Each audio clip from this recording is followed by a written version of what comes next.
strain. I know how to fool you see, for that fooleth me. Tell me why.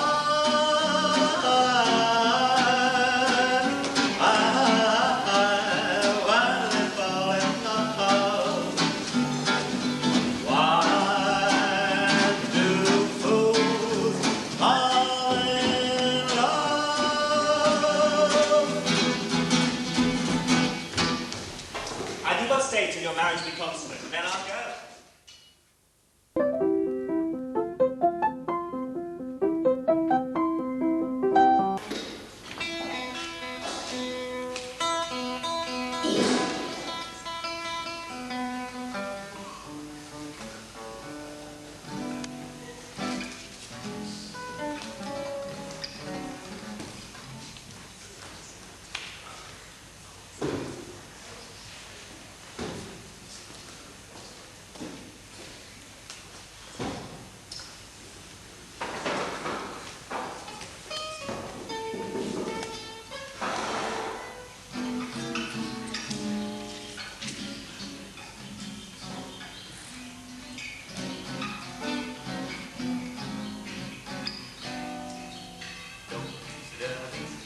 With anyone else but me, anyone else but me, anyone else but me. No, don't sit on the apple tree with anyone else but me till I come marching home.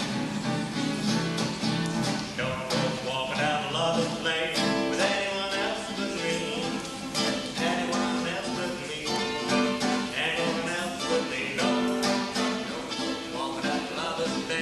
With anyone else but me, then I just want to stay home.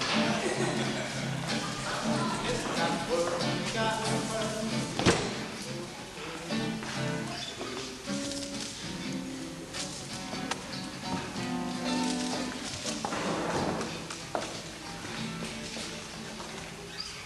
I learned in this letter, Don Pedro comes here this night. Yeah, he's very nearby this.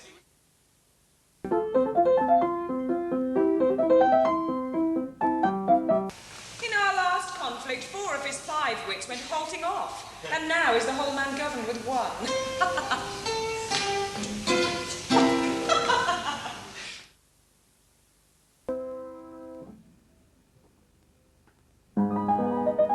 Well, daughter, remember what I told you. If the prince will solicit you in that kind, you know your answer. The fault will be in the music, cousin, if you be not wooed in good time. If the prince be too important, tell him there's measure in everything, and so dance out the answer. For hear me, hero. Wooing, wedding, and repenting is as a Scotch jig, a measure, and a sink pace. The first suit is hot and hasty, as a Scotch jig, and full is fantastical. The wedding, mannerly, modest as a measure, full of state and ancientry. And then comes repentance. With his bad legs, falls into the sink place faster and faster till he's sinking to his grave. Cousin, you apprehend passing shrewdly.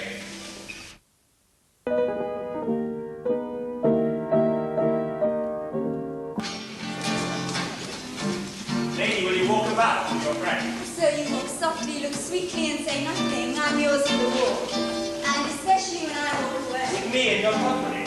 I may say so, when I please. And when please you to say so? When I lack your favour. For God defend the things which we like to take. My visor is full of its roof within the house is a joke. Why then your visor should be that. Speak low, it speak low. Oh, darling, speak low.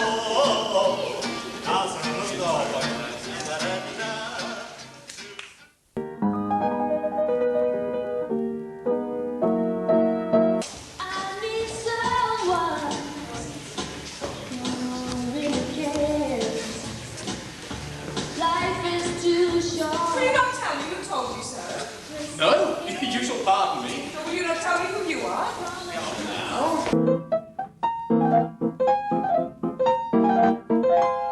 Peradventure, not march or not laugh at, strikes in these melancholy And then there's a partridge ring say, the fool will eat no supper that night. We must follow the leaders. In every good thing. Nay, if they lead to any ill, I will lead them at the next turning.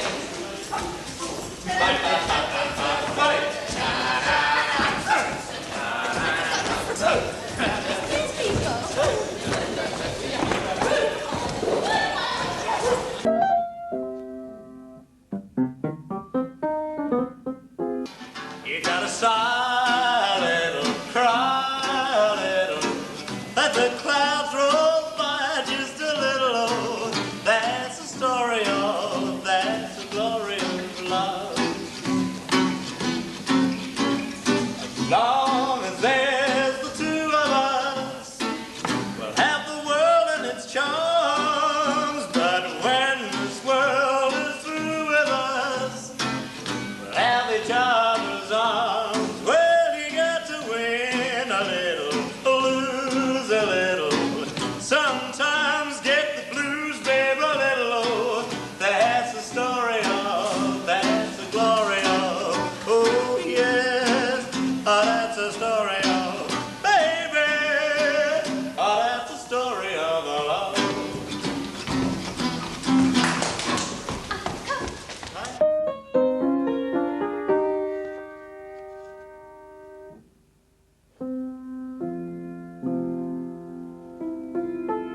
By my troth, my lord, I know not what to think of it, but that she loves him with a most enraged affection. She's past the infinite of thought. Maybe she doth but counterfeit.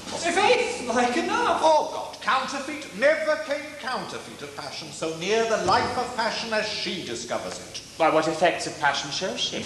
Bait the hook well, this fish will bite. What effects, my lord? Oh, well, she'll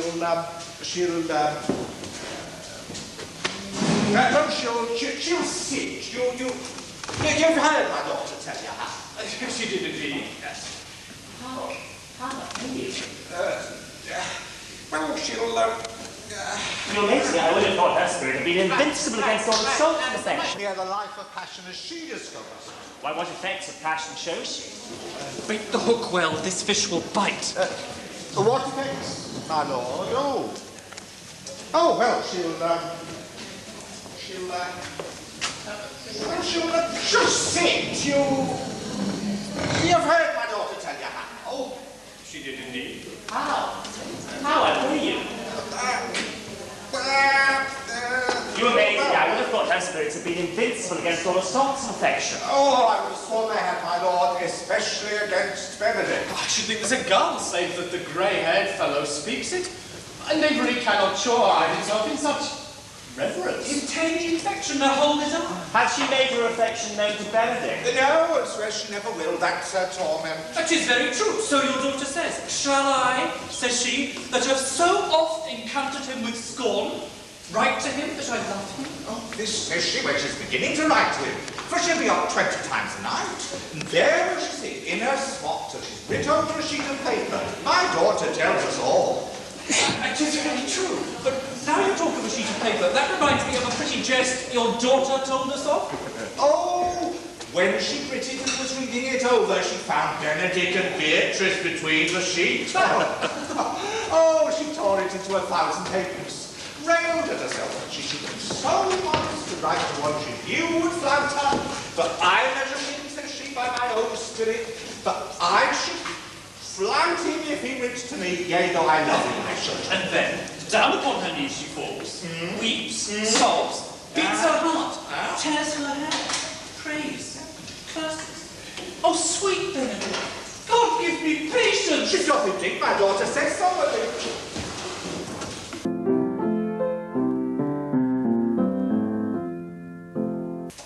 Father, by your leave, will you with free and unconstrained soul give me this maid, your daughter?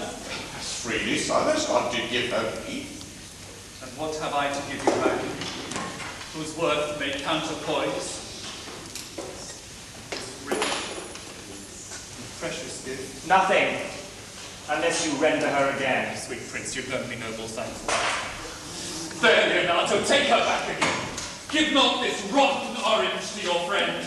She's but the sign and semblance of her honour. behold how like a maid she blushes there. Oh, what authority and show of truth can cunning sin cover itself withal? Comes not that blood as modest evidence to witness simple virtue? Would you not swear, all you that see her, that she were a maid by these exterior shows?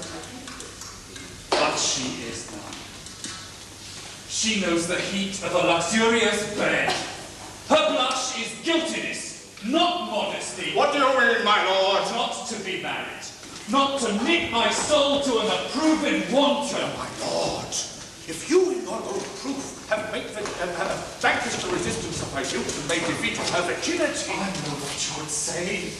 But if I have known her, you will say she did embrace me as a husband, and so extenuate my sin. No, Leonato. I never tempted her with word too large.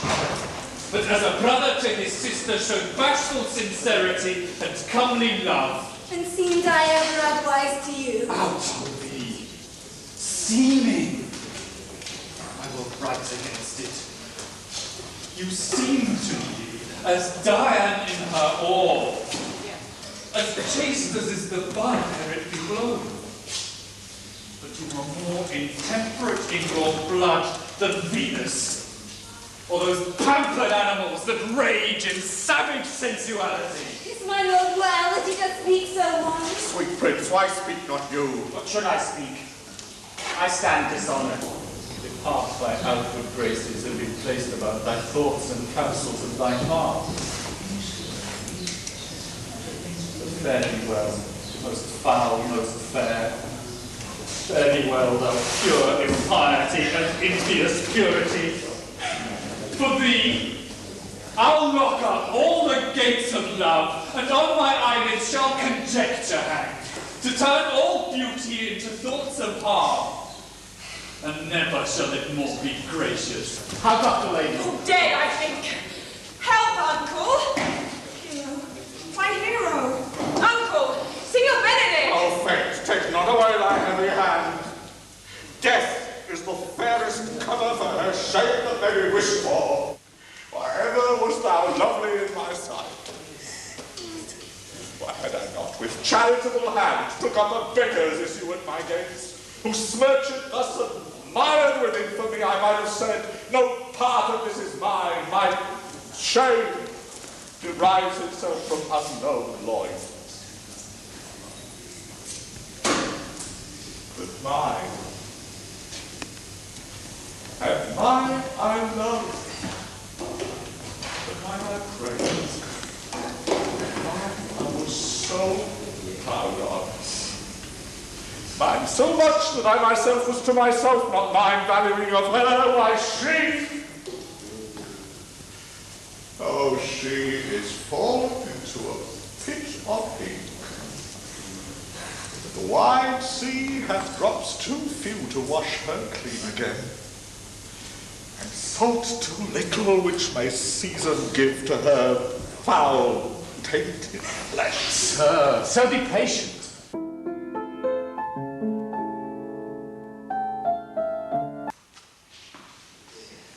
What life is in that to be the death of this marriage? The poison of that lies in you to temper. Go you to the prince your brother. Spare not to tell him that he hath wronged his honour in marrying a renowned lordship, whose estimation to you might have built up to a contaminated state, such a one as yours. What proof shall I make of that? You love to misuse the prince, to undo Hero, to vex Claudius. No, just a minute.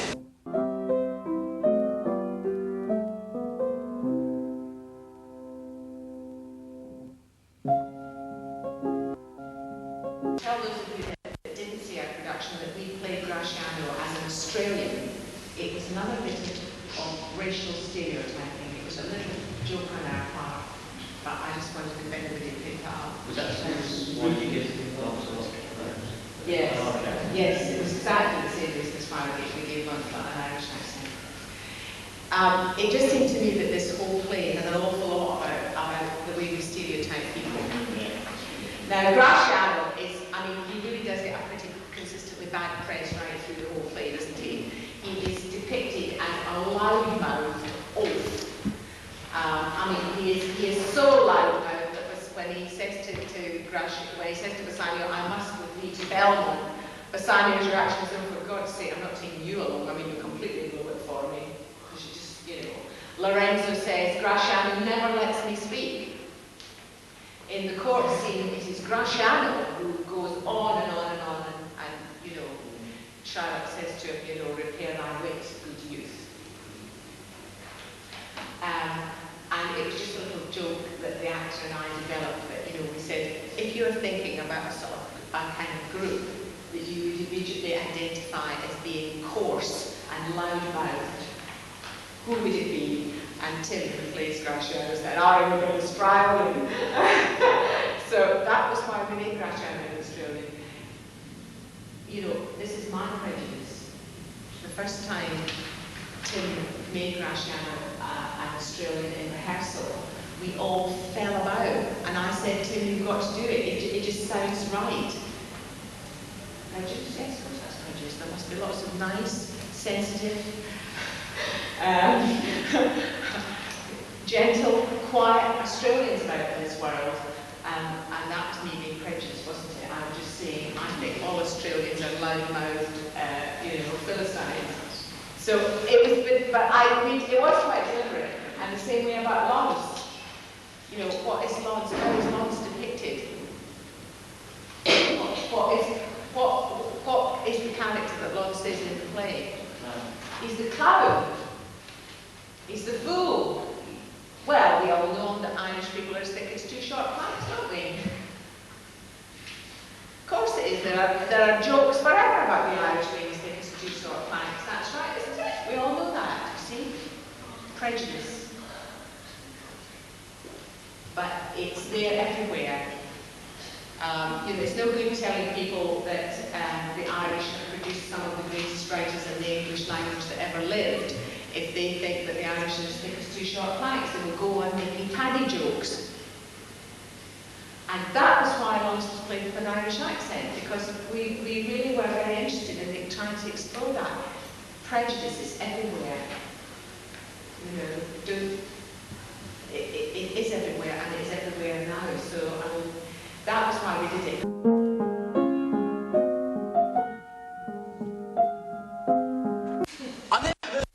So confused, so strange, outrageous, and so variable as the dog Judith had her in the streets. My daughter, oh my ducats, oh my daughter, fled with a Christian, my Christian ducats. Justice, the law, my ducats and my daughter. Jewels, 2 stones, 2 rich and precious stones, stolen by my daughter. Find the girl, justice. She had the stones upon her and the ducats. Yeah. Let good Antonio look he keeps his day, or we shall pay for this.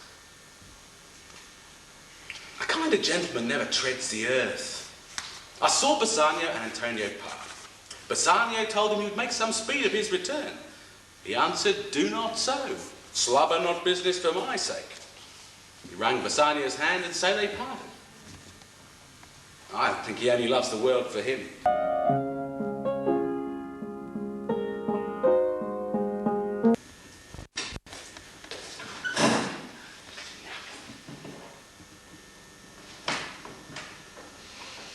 Certainly, my conscience absorbed me to run from this Jew, my master.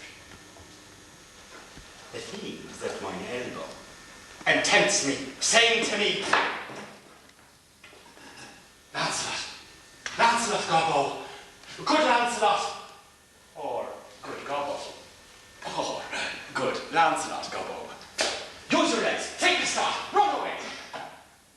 Well, my conscience says, no, take heed, honest Lancelot, take heed, honest Gobbo. Oh, as I first said, honest Lancelot Gobbo. Do not run, scorn running with thy heels. Well, the most courageous fiend bids me back. Says the fiend, away, says the fiend, for the heavens, rouse up a brave mind, says the fiend, and run. Well, my conscience hanging about the neck of my heart says very wisely to me, son, or rather, an honest woman's son. Or indeed, my father did something smack, something grow to. Well, he had a kind of taste. Well, my conscience says, Lancelot, budge not. Budge, says the fiend. Budge not, says my conscience. Conscience, say I, you counsel well. Fiend, say I, you counsel well. To be ruled by my conscience, I should run from the Jew my master, God bless the mark, is a kind of devil. And to stay with the Jew my master, I should be ruled. I got that wrong around. And to stay with the Jew, I should be ruled by my conscience, God bless the mark, is a kind of devil. And to run away from the Jew, I should be ruled by the fiend. Oh, God save in your reverence, is the very devil himself. Ah, certainly the Jew is the very devil incarnation. And to be ruled by my conscience, well, my conscience is but a kind of hard conscience to offer to counsel me to stay with the Jew. The fiend gives them offering, counsel, I will run. Fiend, my heels are at your commandment, I will run.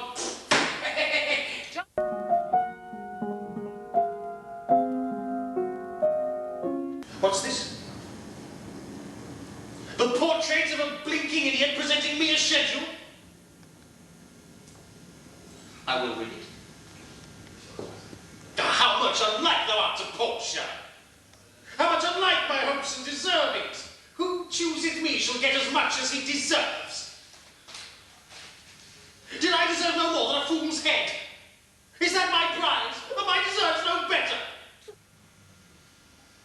The fire 7 times tried this. 7 times tried, the judgment is, that did ever choose amiss. Some there be that shadows kiss, some have but a shadow's bliss. If there be fools alive, iwis. Silverdoer, and so was this. Take what wife you will to bed, I will ever be your head, so be gone you are sped. Still more fool I shall appear by the time I linger here. With one fool's head I came to woo, but I go away with 2. Sweet adieu. I'll keep my oath, patiently to bear my rope. Thus hath the candle singed the moon. Fire 7 times tried this, 7 times tried that judgment is, that did never choose amiss.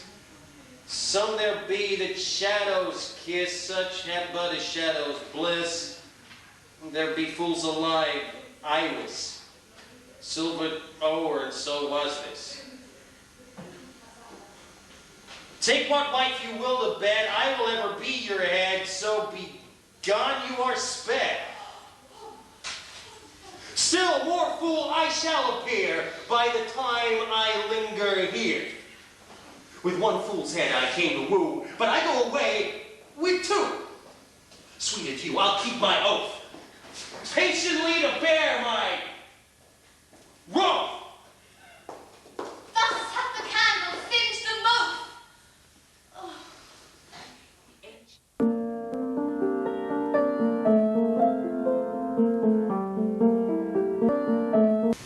Is a particularly interesting play because it has a kind of formalised quality about it, and mostly you've been looking at that kind of quality that it has. How realistic did Shakespeare intend the portion of Bassanio, Gratiano, Arisen plot to be? I mean, that's a question that we've spent a lot of time kind of debating one way and another as a company. I mean, not sitting and looking at it, but the actors have to sort of try to come to terms with that. If you look at the language in which Bassanio and Portia speak to one another, it's incredibly formalised. I mean, you have both, after that he's chosen the right casket, in in Act 3, Scene 2, they both have great long speeches, don't they, when they go on at one another, which seem very, they don't seem at all natural. And I mean, they don't even seem natural if you compare them with the way Shakespeare's lovers tend to talk to one another. I mean, an interesting comparison, and you will earn brownie points in your A level if you do this, let me tell you, is to look at Romeo and Juliet, or Trials and Cressida, and the way in which these partners talk to one another in their love scenes, and the way that Portia and Bassanio talk to one another. Completely different. Completely different. Romeo and Juliet are two people in love. So are Trials and Cressida, even though their love affair does not go well at all. But it's very difficult when you read Portia and Bassanio to feel that what they are expressing is some real heartfelt emotion. It all sounds much, much more formalized. And of course, the two plots meet in a way that is quite wonderful but quite difficult, because they meet through Jessica and Lorenzo, and then they have a whole kind of crossover point, don't they, in Suitor, Morocco, who Portia rejects solely on the grounds of his colour. Drawing the curtains go, she says, like all of his complexion choose me so. It's quite unequivocal. I'm no beating about the bush. This guy's an Arab, she doesn't want to know. That's what she says. I mean, it's quite clear out from the beginning, the very first mention of him. Larissa says to her in Act 1, Scene 3, there's a fifth, a forerunner from a fifth at the gate, the Prince of Morocco. And Portia says, if he had something like the complexion of a devil, I can't remember what the first bit of the puppet is, I would rather he shrine me, I'd rather he bury me than that he wife me, than that he marry me. So they're right in the middle of this plot, which at that point seems to be completely separate from the Charlotte plot, doesn't it? We've just got that little bit just dropped in. Wonderful, wonderful writing. You see, it's from the point of view of an actor, that's a terrific opportunity. You know, nobody need ever tell the guy that's playing Morocco that he's got an important part. It's quite obvious, it's quite evident that he's got an important part. It's part of the whole core of what the play is about. And it's given to somebody who, I mean, Morocco only has 2 scenes. So these are the kind of issues